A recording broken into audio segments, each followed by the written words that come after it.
15ই August এই একটি তারিখ শুনলে আমাদের মনে ভেসে ওঠে স্বাধীন ভারতের ছবি। কিন্তু কখনো কি ভেবেছে স্বাধীনতার ইতিহাস কি সত্যিই শুরু হয়েছিল 15ই আগস্ট 1947-এ?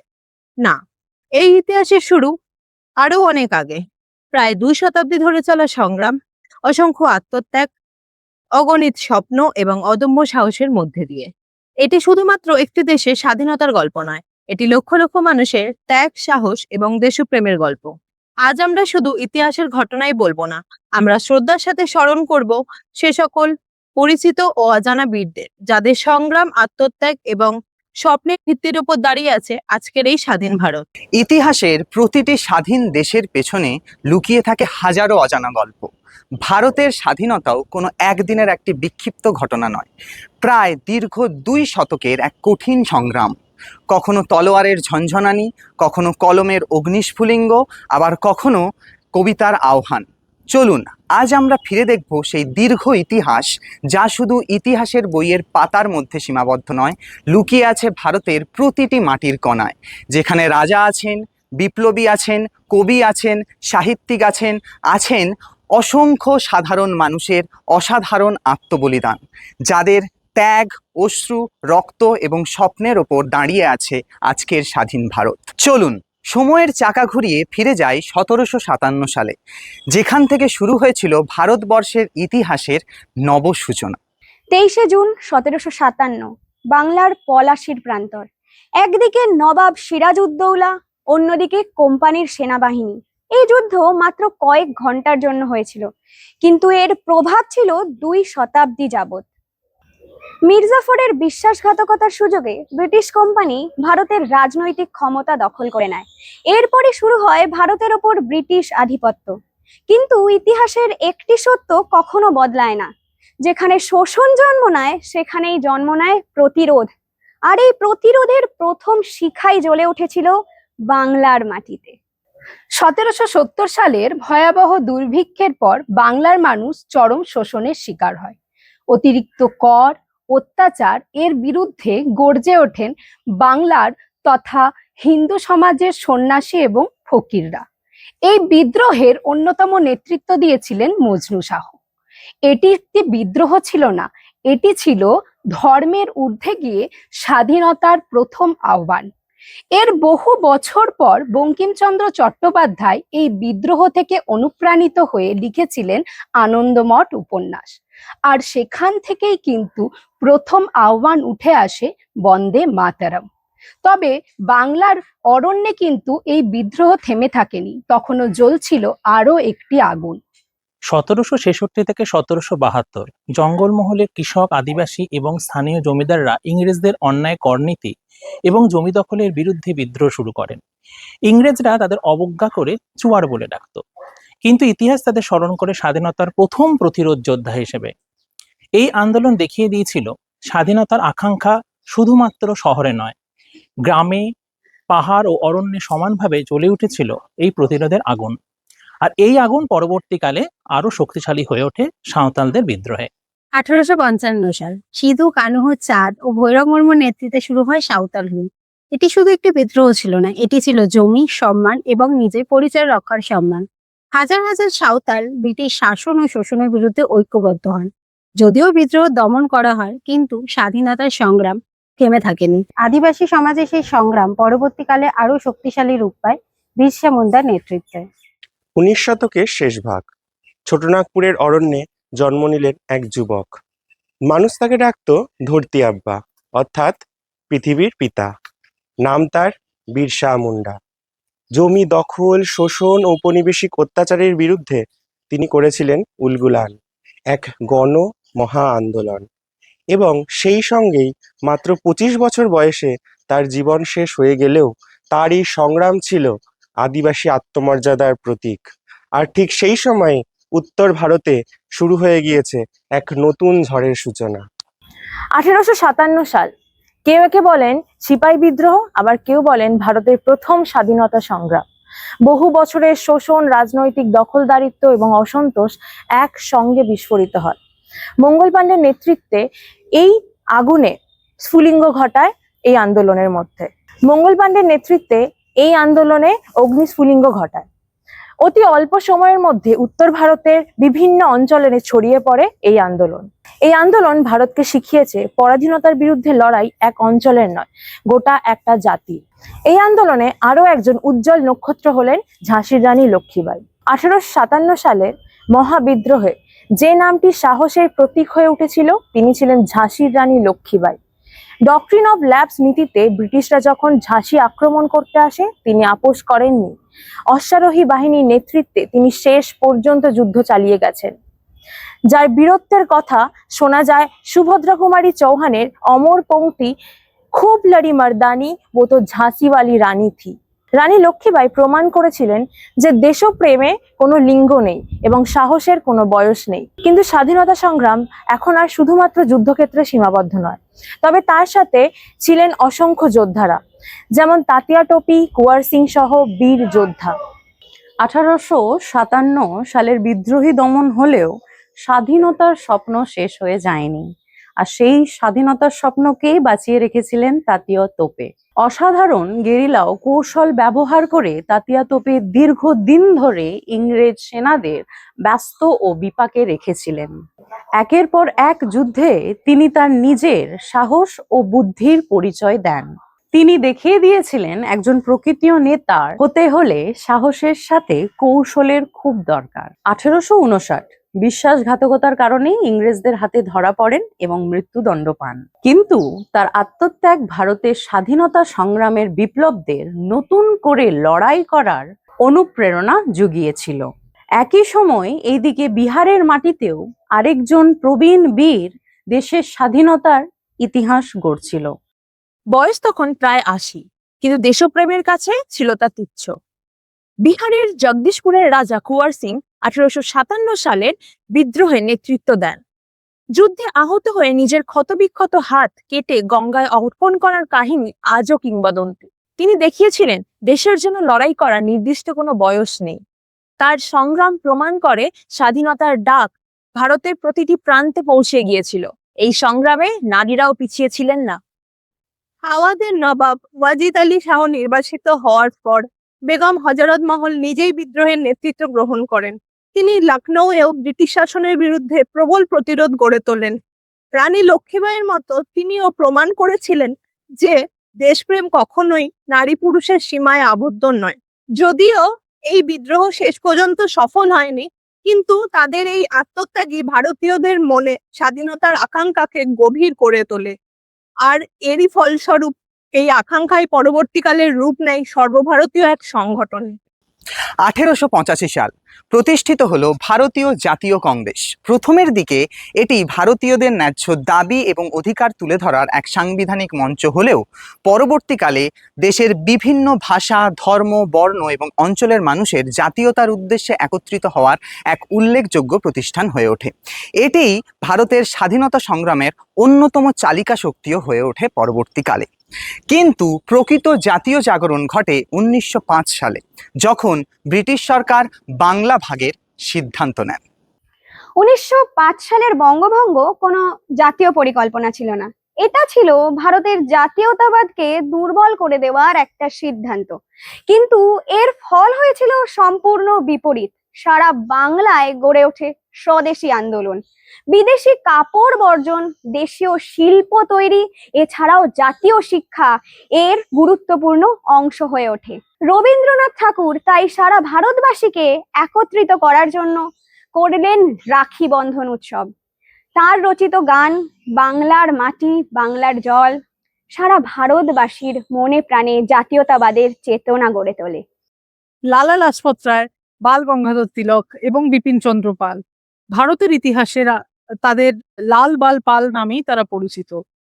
তাদের জাগরণী বক্তৃতা, লেখনী ও নেতৃত্ব তৎকালীন যুব সমাজকে ভারতের স্বাধীনতা আন্দোলনে উদ্বুদ্ধ করেছিল।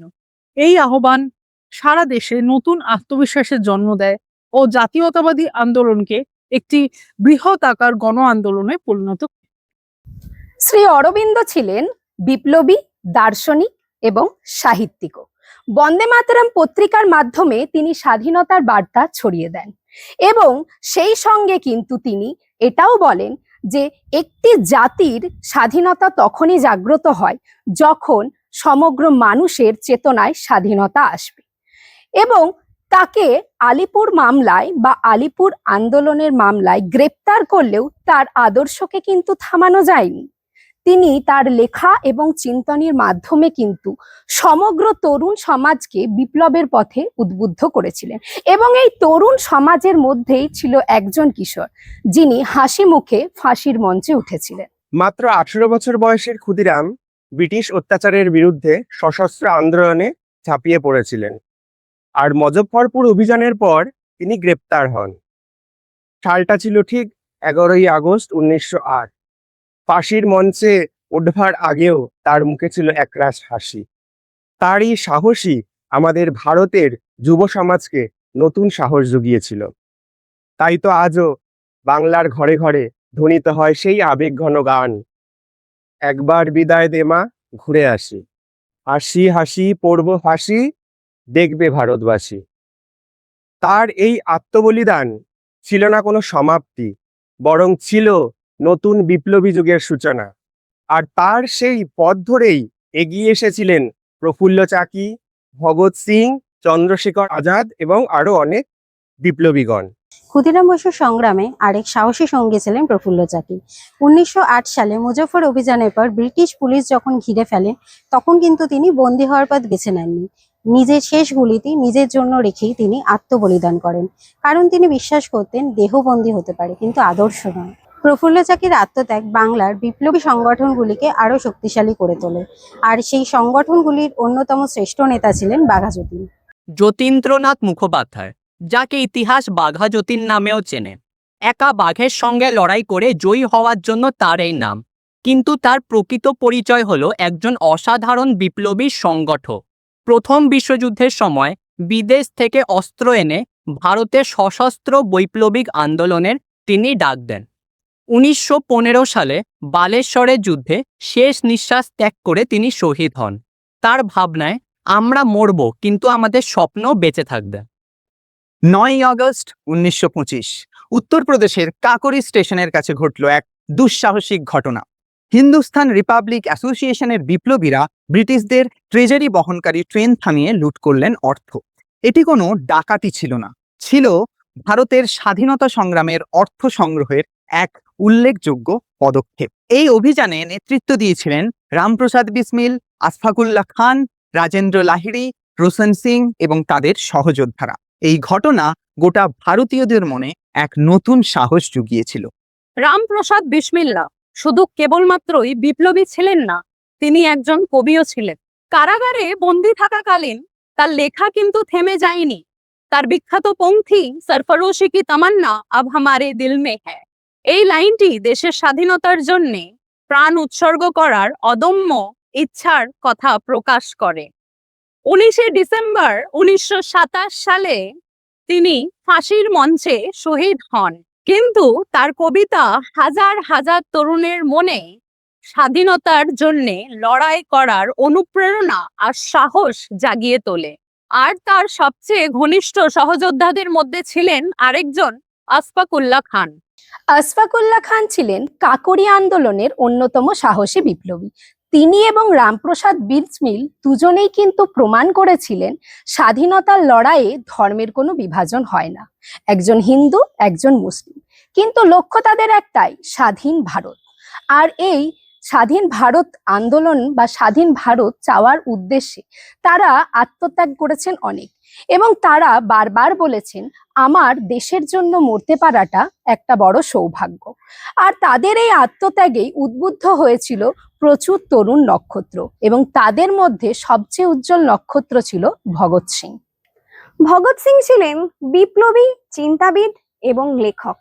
লালা লাজপত রায়ের হত্যার প্রতিবাদে তিনি সান্ডার্সের হত্যাকাণ্ডে অংশগ্রহণ করেন। 1929 সালে তিনি কেন্দ্রীয় আইনসভায় বোমা নিক্ষেপ করে কিন্তু পালিয়ে যাননি, কারণ তার উদ্দেশ্য হত্যা করা ছিল না, তার উদ্দেশ্য ছিল বধিরের কানে আওয়াজ পৌঁছে দেওয়া। তার বিখ্যাত বাণী ইনকিলাব জিন্দাবাদ আজও অমর হয়ে রয়েছে। 23শে মার্চ 1931 সালে সুখদেব এবং রাজগুরুর সঙ্গে ভগৎ সিং ফাঁসির মঞ্চে ওঠেন। তাদের উদ্দেশ্য এবং তাদের অনুপ্রেরণা এবং তাদের জীবনী এখনো অমর হয়ে রয়েছে। শহীদ ভগৎ সিং এর নামের সঙ্গে আরো দুটি নাম চিরকালে উচ্চারিত হয়, শিবরাম রাজগুরু এবং সুখদেব থাপড়। তারা জানতেন এই পথের শেষ প্রান্তে অপেক্ষা করছে মৃত্যু, কিন্তু তার সত্ত্বেও তারা পিছিয়ে যাননি। 23শে মার্চ শুধুমাত্র একটি দিন নয়, এই দিনটি পরিচিত শহীদ দিবস হিসেবে। এই দিনে আমরা স্মরণ করি 3 তরুণের অসীম সাহসকে, কিন্তু বিপ্লবের পতাকা উঁচু করে ধরে রেখেছিলেন আর একজন তরুণ যোদ্ধা। 18 এপ্রিল 1930 চট্টগ্রাম অস্ত্রাগার আক্রমণের মাধ্যমে মাস্টারদা সূর্য সেন ব্রিটিশ শাসনকে সরাসরি চ্যালেঞ্জ জানান। বিপ্লবীরা অস্ত্রাগার দখল করেন, যোগাযোগ ব্যবস্থা বিচ্ছিন্ন করেন এবং স্বাধীন ভারতের পতাকা উত্তোলন করেন। যদিও সামরিকভাবে অভিযানটি দীর্ঘস্থায়ী হয়নি, তবুও এটি ভারতীয় যুব সমাজকে এক আত্মবিশ্বাস দিয়েছিল। 1934 সালে তাকে নির্মম নির্যাতনের পর ফাঁসি দেওয়া হয়, কিন্তু তার সেই অগ্নিশিখা ছড়িয়ে পড়ে দেশের প্রতিটি প্রান্তে।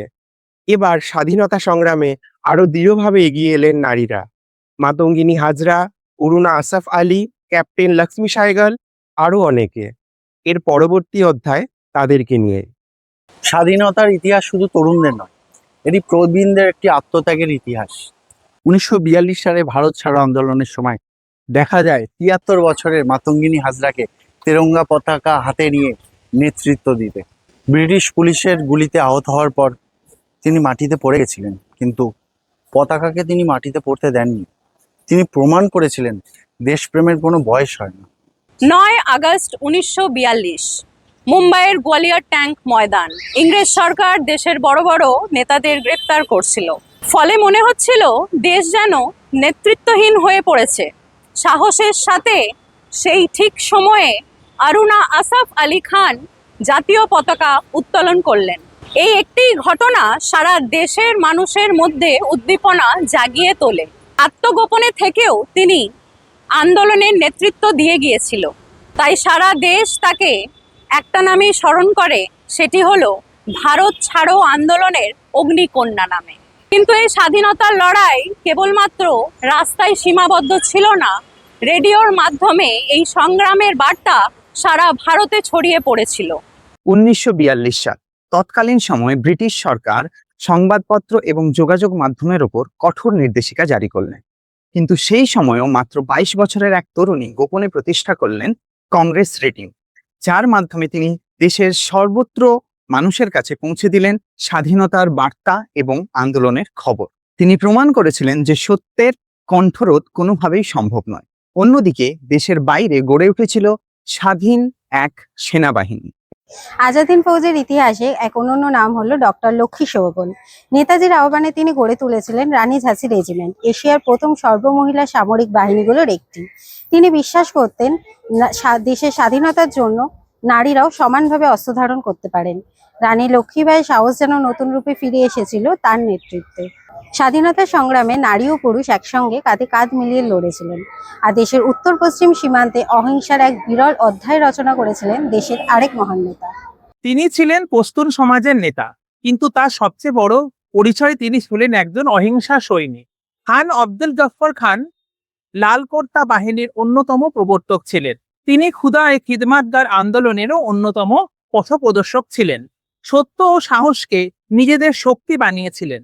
তার জীবনের অন্যতম ব্রত ছিল অহিংসা, আর সেই অহিংসাও যে প্রতিবাদের শক্তিশালী ভাষা হতে পারে তা তিনি স্বাধীনতার আন্দোলনের মধ্য দিয়ে তা করে দেখিয়েছিলেন। এই অহিংসা আন্দোলনের অন্যতম সর্বশ্রেষ্ঠ পথপ্রদর্শক ছিলেন গান্ধীজি। মহাত্মা গান্ধী স্বাধীনতা সংগ্রামে এক নতুন পথ দেখিয়েছিলেন, অহিংসা সত্যাগ্রহ, অসহযোগ আন্দোলন, ভারত ছাড়ো আন্দোলন এবং দান্ডি আন্দোলনের মাধ্যমে তিনি লক্ষ লক্ষ সাধারণ মানুষকে স্বাধীনতা সংগ্রামের পথে যুক্ত করেছিলেন। তিনি বিশ্বাস করতেন চোখের বদলে চোখ নিলে একদিন পুরো পৃথিবী অন্ধ হয়ে যাবে। তিনি সাধারণ স্বাধীনতা সংগ্রামকে তিনি গণ আন্দোলনে পরিণত করেছিলেন। স্বাধীনতা সংগ্রামের এই কথা শুধু ভারতের মাটিতে নয়, বিদেশের মাটিতেও তার কণ্ঠস্বর পৌঁছে গিয়েছে। সাল 1907, জার্মানির স্টুটগার্ট। আন্তর্জাতিক সমাজতান্ত্রিক সম্মেলনে ভারতীয় নারী প্রথমবার বিশ্ব দরবারে স্বাধীনতার দাবি জানান। এবং তিনি সেখানেই ভারতের জাতীয় পতাকা উত্তোলন করেন। তিনি আর কেউ নন, তিনি হলেন ভিকাজি রুস্তম কামা। তিনি প্রথম বলেন, একটি জাতির কাছে পরাধীনতার থেকে স্বাধীনতাই মানবাধিকারের অংশ। তার এই আত্মসচেতনতা বা তার এই স্বাধীনতার দাবি সবার মনকে কিন্তু জাগ্রত করেছিল এবং আন্তর্জাতিক সম্মেলনে একটি প্রশ্ন উঠেছিল ভারতের স্বাধীনতা নিয়ে। এই থেকেই কিন্তু জন্ম নেয় এক বাঙালি বিপ্লবীর। রাসবিহারী বসু ছিলেন এমন এক বিপ্লবী যিনি দেশের বাইরে থেকে স্বাধীনতা সংগ্রামের নতুন দিশা দিয়েছিলেন। 1915 সালে সশস্ত্র বিপ্লবের পরিকল্পনা ব্যর্থ হওয়ার পর তিনি জাপানে আশ্রয় নেন। সেখানে ভারতীয় স্বাধীনতা আন্দোলনকে সংগঠিত করে গড়ে তোলেন ইন্ডিয়ান ইন্ডিপেন্ডেন্স লীগ। দ্বিতীয় বিশ্বযুদ্ধের সময় ভারতের যুদ্ধবন্দীদের নিয়ে গড়ে ওঠে আজাদ হিন্দ ফৌজের প্রাথমিক কাঠামো। কিন্তু তিনি জানতেন এই আন্দোলনের জন্য প্রয়োজন এক সর্বজন গ্রাহ্য নেতা। 1943 সালে তিনি সেই দায়িত্ব অর্পণ করেন সুভাষচন্দ্র বসুর হাতে। দেশে তিনি বহুবার কারাবরণ করেন। শেষে ব্রিটিশ সরকারের চোখকে ফাঁকি দিয়ে তিনি দেশ ছেড়ে বেরিয়ে পড়েন। আফগানিস্তান, সোভিয়েত অঞ্চল দিয়ে তিনি পৌঁছে যান জার্মানি। সেখানে গিয়ে সাবমেরিনের বিপজ্জনক সমুদ্র যাত্রা অতিক্রম করে তিনি শেষমেশ পৌঁছান জাপানে। জাপানে গিয়ে সেখানের রাসবিহারী বসু তাকে অর্পণ করেন আজাদ হিন্দ আন্দোলনের নেতৃত্ব। ইতিহাসটা যেন একটা নতুন মোড় নিল। একজন স্বপ্ন দেখেছিল, আরেকজন সেই স্বপ্নকে বাস্তবে রূপ দিতে এগিয়ে আসলো। যার কণ্ঠ আজও কোটি কোটি ভারতবাসীকে উদ্দীপ্ত করে। তিনি আর কেউ না, তিনি আমাদের নেতা, নেতাজি সুভাষচন্দ্র বসু। 1943 সাল, দক্ষিণ পূর্ব এশিয়ার ভারতবাসীরা অপেক্ষা করছিলেন একজন প্রকৃত নেতার জন্য। রাসবিহারী বসুর আহ্বানে নেতাজি সুভাষচন্দ্র বসু আজাদ হিন্দ আন্দোলনের দায়িত্ব গ্রহণ করেন। তখন হাজারো কণ্ঠে ধ্বনিত হয় জয় হিন্দ, যেটা পরবর্তীকালে ভারতের জাতীয় অভিবাদনে পরিণত হয়। নেতাজি বিশ্বাস করতেন স্বাধীনতা ভিক্ষা করে নয়, স্বাধীনতা অর্জন করতে হয় সংগ্রামের মাধ্যমে। তিনি শুধুমাত্র একটা সেনাবাহিনী গড়ে তোলেননি, তিনি গড়ে তুলেছিলেন নতুন আত্মবিশ্বাস। সেই নতুন আত্মবিশ্বাসী পরবর্তীকালে রূপ নিল নতুন জাতীয় সরকারের। 21শে অক্টোবর 1943 সুভাষচন্দ্র বোস নেতাজি আজাদ হিন্দ সরকার প্রতিষ্ঠা করেন। এটি স্বাধীন ভারতের একটি অস্থায়ী সরকার। বিভিন্ন দেশে এই সরকারকে স্বীকৃতি দেওয়া হয়েছিল। আন্দামান ও নিকোবর দ্বীপপুঞ্জে নাম রাখা হয়েছিল শহীদ এবং স্বরাজ। এটি কোনো প্রতীকী পদক্ষেপ ছিল না, এটি ছিল ভারতের স্বাধীনতার বাস্তব ঘোষণা। আর এই স্বাধীনতার স্বপ্নকে বাস্তব রূপ দেওয়ার দায়িত্ব নিয়েছিল আজাদ হিন্দ ফৌজ। নেতাজির কণ্ঠে বজ্রধ্বনির মতো উচ্চারিত হলো দিল্লি চলো। আজাদ হিন্দ ফৌজ ভারতের স্বাধীনতার উদ্দেশ্যে সীমান্তের দিকে রওনা দিলেন। ইম্ফল ও কোহিমার রণাঙ্গনে ভারতীয় সৈনিকরা অকুতভয়ে যুদ্ধ করলেন। সামরিকভাবে এই অভিযান সফল না হলেও এই বাহিনী ভারতীয়দের মনে স্বাধীনতার সম্পর্কে এক নতুন বিশ্বাসের সৃষ্টি করলো। দেশ তখন মনে করতে শুরু করেছে স্বাধীনতা আর কোনো স্বপ্ন নয়, অদূরে দাঁড়িয়ে থাকা এক বাস্তবতা। নেতাজির সেই ঐতিহাসিক আহ্বান, তোমরা আমাকে রক্ত দাও, আমি তোমাদেরকে স্বাধীনতা দেব, এটি শুধুমাত্র একটি ভাষণ ছিল না, এটি ছিল আত্মত্যাগের আহ্বান। তার ডাকে হাজারো যুবক যুবতী আজাদ হিন্দ ফৌজে যোগ দেন। দেশপ্রেম শুধুমাত্র একটি ভাবনা ছিল না, এটি হয়ে উঠেছিল একটি অঙ্গীকার, এবং এই অঙ্গীকারের সাক্ষী বহন করে রানী ঝাঁসির রেজিমেন্ট। সেই সময় অসংখ্য নারীরাও সাহসের সঙ্গে হাতে অস্ত্র ধরেছিলেন। ডক্টর লক্ষ্মী সাহগালের নেতৃত্বে গঠিত হলো ঝাঁসির রানী রেজিমেন্ট। এটি ভারতের ইতিহাসে প্রথম অন্যতম পূর্ণাঙ্গ নারীদের সামরিক বাহিনী। তারা প্রমাণ করেছিলেন যে স্বাধীনতা সংগ্রামে পুরুষদের পাশাপাশি নারীরাও কিন্তু সমানভাবে ভূমিকা পালন করেছিলেন। এবং ঝাঁসির রানী লক্ষ্মীবাঈয়ের স্বাধীন ভারতের স্বপ্ন এই রেজিমেন্টের হাত ধরে নতুন প্রাণ ফিরে পেল। আজাদ হিন্দ ফৌজ ভারতের স্বাধীনতা সংগ্রামে এক নতুন ইতিহাস গড়ে তুলল। যুদ্ধ শেষ হয়ে গেল, সংগ্রাম কিন্তু তখনও থেমে যায়নি। 1945 সাল দিল্লির লালকেল্লায় আজাদ হিন্দ ফৌজের অফিসারদের বিচার শুরু হয়। শাহনওয়াজ খান, প্রেম কুমার সেহগল এবং গুরবক্স সিং ধিলন, তাদের বিরুদ্ধে রাষ্ট্রদ্রোহের অভিযোগ আনা হয়। কিন্তু সাধারণ মানুষের কাছে তারা স্বাধীনতার বীর যোদ্ধা হিসেবে স্বীকৃতি পায়। দেশ জুড়ে প্রতিবাদ শুরু হয়। আইনজীবী, ছাত্র, শ্রমিক, সাধারণ মানুষ সবাই এক কণ্ঠে তাদের পাশে দাঁড়ায়। তাদের এই বিচার ব্রিটিশ সরকারের নৈতিক ভিত্তিকে নাড়িয়ে দেয়। ফেব্রুয়ারি 1946 মুম্বাই বন্দরে ভারতীয় নাবিকরা বিদ্রোহ ঘোষণা করে। খুব অল্প সময়ের মধ্যেই এই বিদ্রোহ ব্রিটিশের বিভিন্ন ঘাঁটিতে ছড়িয়ে পড়েছিল। জাতীয় পতাকা উত্তোলনের সাথে সাথে তারা ঘোষণা করেছিল ভারত আর পরাধীন থাকতে চায় না। এই বিদ্রোহ অনেক ঐতিহাসিকরা মনে করে ব্রিটিশ সরকারকে বুঝিয়ে দেয় যে শক্তি প্রয়োগ করে আর ভারতকে শাসন করা সম্ভব নয়। স্বাধীনতার এক নতুন সূর্য উদিত হতে চলেছে। মৌলানা আবুল কালাম আজাদ ছিলেন স্বাধীনতা আন্দোলনের অন্যতম প্রধান নেতা, শিক্ষাবিদ এবং চিন্তাবিদ। তিনি বিশ্বাস করতেন ভারতবর্ষের শক্তি হলো তার ঐক্য এবং বৈচিত্র্যে। তিনি দেশভাগের বিরোধিতা করেন এবং স্বাধীন ভারতে শিক্ষা ব্যবস্থার ভিত্তি স্থাপনে গুরুত্বপূর্ণ ভূমিকা পালন করেন। তার জীবন আমাদের শেখায় স্বাধীনতা শুধু রাজনৈতিক নয়, সাংস্কৃতিক এবং বৌদ্ধিক মুক্তিরও নাম। স্বাধীনতা সংগ্রামে সংবাদপত্র ছিল এক শক্তিশালী অস্ত্র। বিপ্লবী, কবি, সাহিত্যিকদের মতো সাংবাদিকরাও এগিয়ে এসেছিলেন এই স্বাধীনতা সংগ্রামের লড়াইয়ে। গণেশ শঙ্কর বিদ্যার্থী তার লেখনীর মাধ্যমে ব্রিটিশ সরকারের করা অন্যায় অবিচারের বিরুদ্ধে প্রতিবাদ গড়ে তোলেন। তিনি সারা জীবন সাম্প্রদায়িক সম্প্রীতির জন্য লড়াই করে গেছেন। 1931 সালে দাঙ্গা থামাতে গিয়ে তিনি তার প্রাণ হারান। তিনি প্রমাণ করেন যে একজন সাংবাদিকও দেশের জন্য শহীদ হতে পারেন। স্বাধীনতার প্রাক্কালে বাংলার ভবিষ্যৎ ছিল এক জটিল রাজনৈতিক প্রশ্ন। ডক্টর শ্যামাপ্রসাদ মুখোপাধ্যায় তিনি বাংলার ভবিষ্যৎ এবং স্বার্থের জন্য এক গুরুত্বপূর্ণ রাজনৈতিক ভূমিকা পালন করেন। দেশভাগের উত্তাল সময়ে তিনি বাংলার একটি অংশকে ভারতে অন্তর্ভুক্ত করার জন্য যুক্তি তুলে ধরেন। স্বাধীনতার ইতিহাসের এই অধ্যায় রাজনৈতিক সিদ্ধান্তের গুরুত্ব আমাদের মনে করিয়ে দেয়। 2 শতাব্দীর দীর্ঘ সংগ্রাম, অসংখ্য শহীদের আত্মত্যাগ, বিপ্লবীদের রক্ত, অহিংস আন্দোলন, সাহিত্যিকদের লেখা, কবিদের গান আর সাংবাদিকদের সত্য কথা, সব মিলিয়ে ভারত স্বাধীনতার দোরগড়ায় পৌঁছে যায়। ইতিহাসের ক্যালেন্ডারে তখন লেখা আগস্ট 1947। 14ই আগস্ট 1947। মধ্যরাতে ঘড়ির কাঁটা তখন নতুন ইতিহাসের সূচনা ঘোষণা করে দিয়েছে। সংবিধান সভায় জওহরলাল নেহেরু তার ঐতিহাসিক ট্রেসড উইথ ডেস্টিনি ভাষণ দেন। দীর্ঘ 2 শতাব্দীর এক কঠিন সংগ্রামের পর ভারত স্বাধীনতার দ্বার প্রান্তে পৌঁছয়। 15ই আগস্ট 1947 সাল ভারত স্বাধীন হলো। দেশের বিভিন্ন প্রান্তে উড়ল তেরঙ্গা।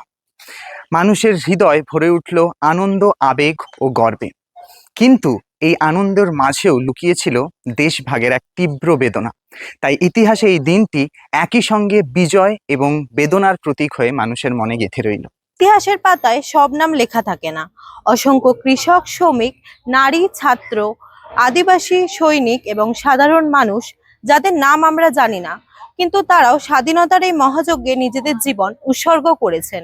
তাদের ত্যাগ ছাড়া স্বাধীন ভারতের এই ইতিহাস কখনোই পূর্ণ হতো না। আজ তাদের প্রতিও আমাদের সমান শ্রদ্ধা। আজ আমরা শুধু ইতিহাসের ঘটনায় নয়, স্বাধীনতা সংগ্রামের কথা স্মরণ করেছি। পলাশীর যুদ্ধ থেকে শুরু করে আজাদ হিন্দ ফৌজ, সন্ন্যাসী ফকির বিদ্রোহ থেকে ভারত ছাড়ো আন্দোলন, এই প্রতিটি অধ্যায় আমাদের জীবনে সাহস, ঐক্য ও আত্মত্যাগের শিক্ষা দেয়। আমাদের স্বাধীনতার পিছনে যেমন বিপ্লবী এবং সাধারণ মানুষের অবদান আছে, ঠিক তেমনই অবদান আছে আমাদের দেশের কবি, লেখক এবং শিক্ষাবিদদেরও। বঙ্কিমচন্দ্র, রবীন্দ্রনাথ, নজরুল, প্রেমচন্দ্র, দিনকর এবং সরোজিনী নাইডুর মতো মানুষেরাও তাদের লেখার মাধ্যমে আমাদের পুরো দেশকে জাগিয়ে তুলেছিলেন। মনে রাখবেন, স্বাধীনতা কোনো উপহার নয়, এটি কোটি কোটি মানুষের রক্ত, অশ্রু, সংগ্রাম ও আত্মত্যাগের অমূল্য অর্জন। তাই স্বাধীনতার মর্যাদা রক্ষা করা আমাদের প্রত্যেকের দায়িত্ব।